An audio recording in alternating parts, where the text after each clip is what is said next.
Sup, Braz? This is magnusson45 here, and welcome back to my Half-Life 3... Pause for effect. Theory series. This is going to be a little different. It's more of a list on what characters I believe will be in the game, and why. And like always, these are just pure speculation, and expect spoilers to every Half-Life game up to this point. Theory number 4. What characters will appear, and what role will they play? Now, let's get some of the obvious characters out of the way. Fucking Noam Chomsky, or Nardle as Mike Gordon calls him, and his fucking challenge. You have failed the challenge! Thank you for playing! What the? I have no doubt he's gonna come back, and he's gonna have the same model with that stupid face of his and the little chip off the hat that makes him look like Santa Claus. I do hope that this time around, when we take the gnome somewhere, there'd be a big climax. Not just taking him somewhere and it's achievement unlock. No, that's not gonna work this time, Valve. Something cinematic, even if it's relatively minor. Moving on to more or less serious characters than the gnome. Of course, we'd have Gordon Freeman coming back as the main protagonist, there's no doubt about that. Or is there? Gordon dies in the first chapter. It's that new Scott Pilgrim series all over again. Now, I don't think there's much gonna change about his character, except that maybe he might be able to make a few more choices.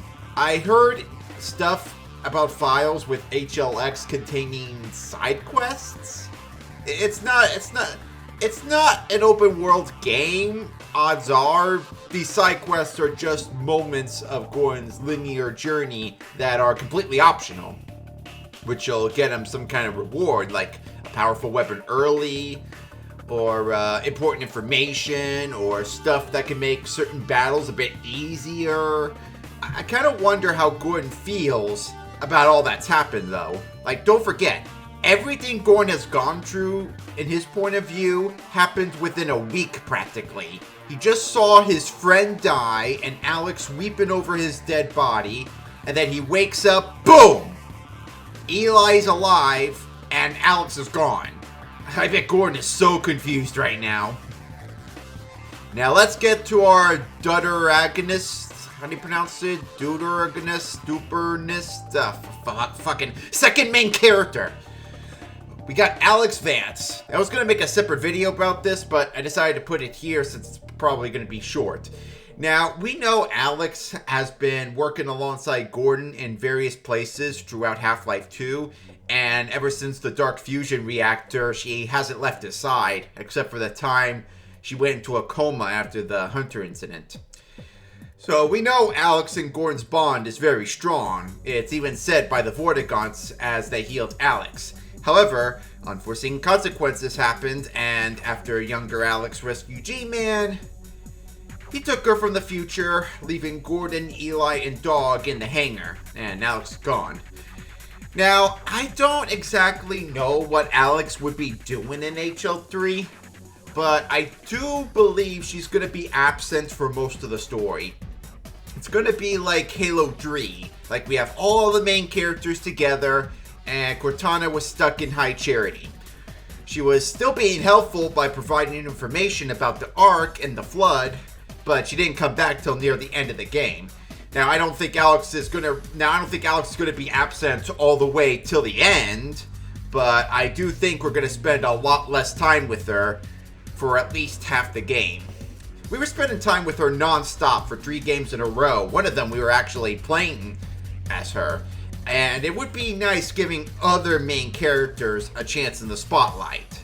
Though, I don't think Alyx will be completely absent. Since Gman is no longer interested in Gordon, Alyx could easily be the new Gman spottings. Thanks to her bond with Gordon, Gordon might have visions of her. Is Gordon going cray-cray? There is this theory I heard that Valve may be making 2 Half-Life games, one with keyboard and mouse as Gordon Freeman, and one in VR as Alyx, both taking place around the same time, reflecting on one another. And the impacts of said stories would also reflect on each other. If Alyx is going to be separated for a large majority of the game, it would make sense to have her own story. Practically 2 stories that are in 2 halves of a whole. I'd probably play the Alyx one first before the Freeman one, to be honest, but Valve might say otherwise about how one should play it, but maybe not. As they give players the chance to see both stories in whatever order they choose, and each could provide their own parts of the story that aren't said in the other. Maybe mentioned though, but I'll get more into that in another video. I just hope she doesn't look like the ugly Sonic equivalent of herself. In conclusion, the one thing I really want with Alyx is, forgive me if I say her name incorrectly, Merle Dandridge voices her again. I know they brought in this other actress who I cannot pronounce her name worth a damn because of my ignorant English ways. Oh, excuse me if I'm interrupting tea time. Don't get me wrong, this other actress did a really good job playing a younger Alyx, but Merle, she's always been Alyx to me, and probably a lot of us too. And since we're back in present day, it makes sense for her to return.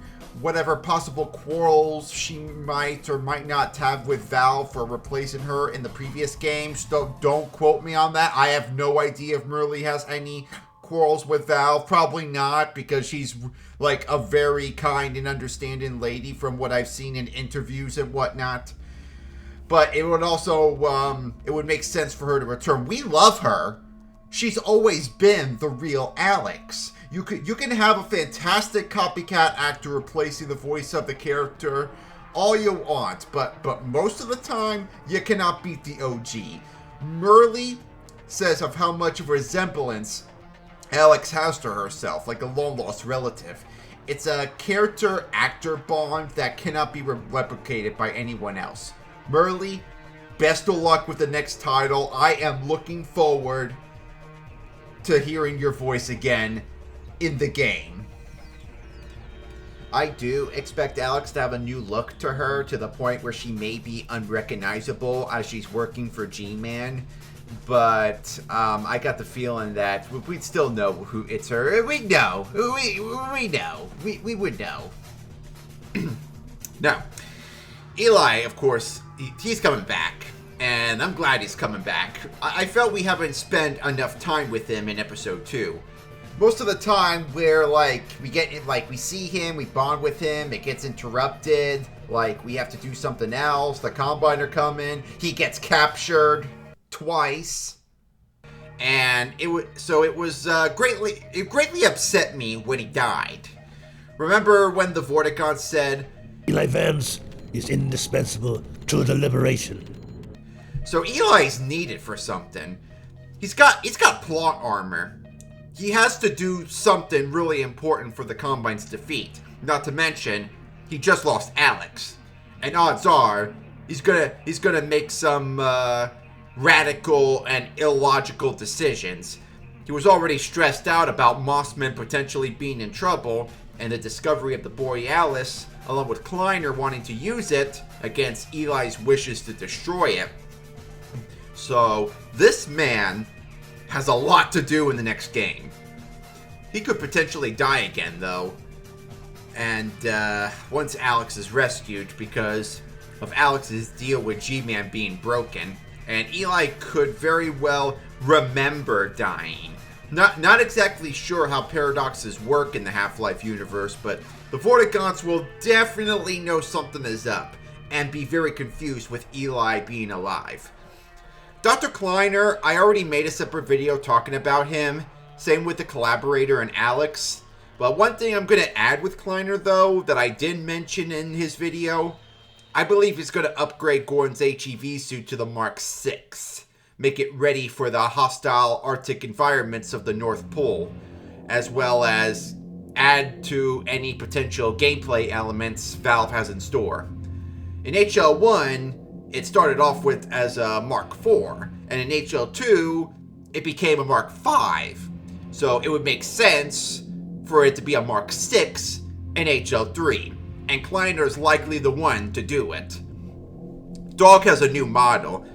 He came back at the ending of Alyx. I can't really say Dog's prominent role in HL3, as he's mostly just going to be a badass robot that's going to kick some serious balls. I do remember some old HL3 leaks with Dog having various upgrades to help in battle. We might potentially get something similar to that. Nothing crazy like cluttering him with rocket turrets and zappers, but maybe more minor upgrades and ones that don't look too cluttered. And he'd probably be only around for a limited time each time. Dr. Breen, well, he's believed to be dead, and he might as well stay dead, unless from Epistle 3, they bring back the Breen grub. Since the original VA for Breen died, it wouldn't be hard to replace his voice with something that matches his new form, his host body from when he was gonna move to the Combine world.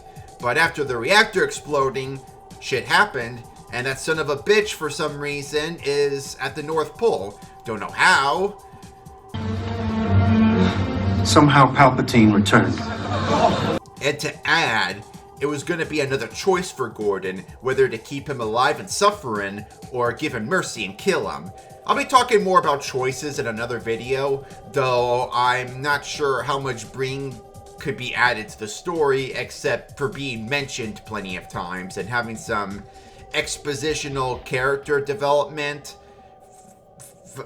from certain characters by learning a new side of him from other characters. Dr. Mossman's story is nowhere near complete, so I'm pretty sure she's coming back, especially if the Borealis is involved. Like I said, Eli is still worried about her. Probably not as worried as he is for Alyx, but he's dealing with a lot of loss of his loved ones. Depending on when in the story of Mossman's story is going to continue, would depend on what she's doing. Is she okay? Is she captured by the Combine? I know Valve wouldn't kill her off screen. And the original Epistle 3 story with Alyx blaming Mossman for her dad's death did feel kind of forced in my opinion. And honestly, I don't think it would fit very well with the narrative, nor make Alyx fully likable. Mossman has a plan with the Borealis, and HL3 will definitely give her character more development other than just being a double agent character. How much does she know about the Borealis anyway? Since she wasn't in Black Mesa, how did she end up knowing about it? Like, did she end up working in Aperture Science in any way, shape, or form? In Trophy 0 seemed to imply it, but we're not going to count mods. In terms of the Borealis, Mossman is the best character to give whatever exposition is needed for that part of the story. Now, of course, we can't exactly forget the number 1 character that needs to be part of HL3. Drum roll, please! Oh, damn, the microphone got not toppled over. Yeah, okay, let me just... Okay. Alright, number 1 character... Lamarr! I'm kidding. Or am I? I did talk about Lamarr plenty in the Kleiner video, and I don't think she's dead. She's wherever the rocket is, and probably this little twerp. Valve wouldn't kill a character off screen. It wouldn't make sense. At least this doesn't seem like something Valve would do. And like I said, that it was more in the Kleiner video. I already talked about her. Now the true character I was going to say is Uriah. Okay, not him either, but if Magnusson is coming back, I'm sure he is too. Speaking of Magnusson, since we're going to start off the story in White Forest, it wouldn't make sense for him to not come back. You know, it probably would have been easier if I just said it would make sense for him to come back instead of using that double negative I just said. Whatever, that's what the script says over here. Anyway, his original voice actor passed away recently, unfortunately, so they'd have to either give us a new VA or look into their archives and use some unused lines. I'm not really sure what kind of role he would make. There's already a lot of characters that are probably going to be used as it is, but I'm sure Valve has something in store for him to keep him important. I've grown fond of I've grown fond of Magnusson, and I would hope to see a sensitive and sympathetic side of him towards Eli. Magnusson ain't a bad person. He's just grumpy and full of himself. But he has a good side to him. And it would be really nice to see him in there again. Also, since Magnusson has built the rocket and designed the Magnusson device, he might have some new kinda crazy weapon for Gordon to use. Weapon designing seems to be his specialty. And since HL1 and HL2 both have some crazy experimental weaponry like the Tau gun and the Ghostbusters gun and the gravity gun, what kind of gun will Magnusson make for Gordon to add to his arsenal? I kind of like the Magnusson device, but I doubt that'll come back again, so he might have something new up his sleeve and something a bit more portable. Now, the real character I'm looking forward to, Barney Calhoun. Just gonna go out and say it. No more procrastinations. So, anyway, now Barney has been absent since episode 1. And he's for sure to still be alive. Now, for starters, Valve wouldn't kill an especially beloved character off screen. But also, if Gordon and alyx were okay after the Citadel exploded, then Barney and the rest of the citizens are for sure, as they had a head start.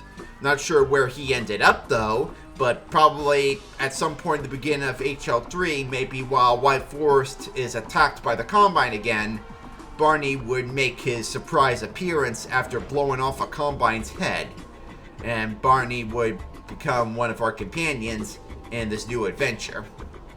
Probably be the one playing as a voice of reason if Eli and Kleiner are going to have their quarrels on the Borealis. But Barney would be a nice, level-headed person to have in this situation, playing as the voice of reason. And he would be just the person Gordon needs to help him in this mission. I mean, Mike Shapiro in the HL2 anniversary interview talked a lot about Barney, talking about his character. Like, he's always tripping on himself, and he's such a good guy. I mean, honestly, I don't remember Barney tripping on himself that much, so maybe that would be implying that the Barney in HL3 might be tripping on himself a little bit. Like he's not being the most capable, like he says, but definitely the person to have on our side. And yeah, I would hope Barney would play more of an important role and appear a lot more times. But if that happens, it kind of makes me wonder if he's going to end up dead. Yep, here come the dislikes. Especially if Barney ends up sacrificing himself and maybe turning into a Combine, forcing Gordon to make a rough decision. I hope that doesn't happen, though. But in a story standpoint, it's kind of interesting. But Valve knows how sensitive the playtesters can be, as I've heard in the commentaries. So I don't think they do that. I think Barney will be alright and be plenty useful. Barney will definitely have a new look about him, though. Either ditching the Metro Cop suit or putting something over it. Because, come on, his Metro Cop days are behind him. Are Metro Cops even coming back in this one? I'll talk more about the enemies in the next video. So, anyway. Hey, it's me from the future. I'm adding this here. So, back in New Year's, Mike Shapiro made a little teaser. If you're watching theory videos, then no doubt you knew this already. But I will say this. When Mike posted an earlier teaser back before alyx was released, it was just his Gman voice. But this new one he made, it had his Gman and Barney voice in it. I mean, yeah, this could very well be Mike's voice himself, but Mike and Barney have very similar voice tones, and the tone definitely shifts more to Barney's in here. So I hope that really implies Barney's return in here. But from what I heard in here, and when Mike did Barney's voice back in the documentary, Barney did sound a little bit different. So when Barney returns, his voice is going to sound a little different in comparison to Half-Life 2's Barney. He sounds less of a generic security guard, but I think that's a good thing. Give Barney a bit of his own identity that's not connected to the other security guards. Hopefully that means he does a lot more in here than he did in HL2 and Episode 1. I mean, he did plenty, of course, just way more. Anywho, back to the original recording. Now, I'm pretty sure Russell from Half-Life Alyx is also coming back, because I heard Russell was originally supposed to be Laszlo, the finest mind of his generation, but since he's dead, and maybe they wanted him back in HL3, and since Laszlo's already dead, they'll want to bring back another beloved character to help out. Not sure what kind of role he'd play, but probably be part of some kind of side plot. We already have the Alyx gone story, the Borealis, and for something as big as Half-Life 3, there'll probably be quite a few subplots along with the main plots. Maybe Russell would be Gordon's main supplier and scout, and be able to use his drone to help out from the safety of his new lab outside of City 17. Maybe he's on the hunt for the Overwatch voice.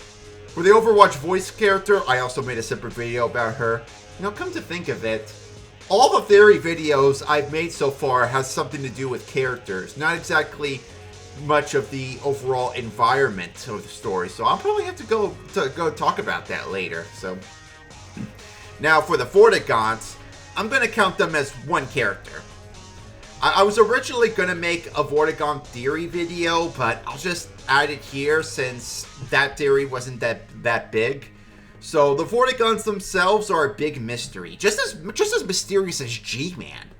They started off as enslaved villains, then becoming companions to the humans by the time of HL2, and then Episode 1 came about, and we start to see their time and dimensional traveling abilities, which we know they know how to at least incapacitate the Gman.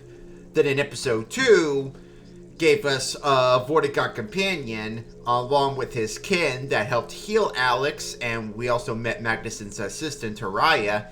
And in Alyx, it shows that the Combine harvesting vortigaunt powers to power up the vault that imprisons Gman. And we even meet the brain-injured vortigaunt by the name of Gary, who was tortured by the Combine until his connection with the Vortessence was severed.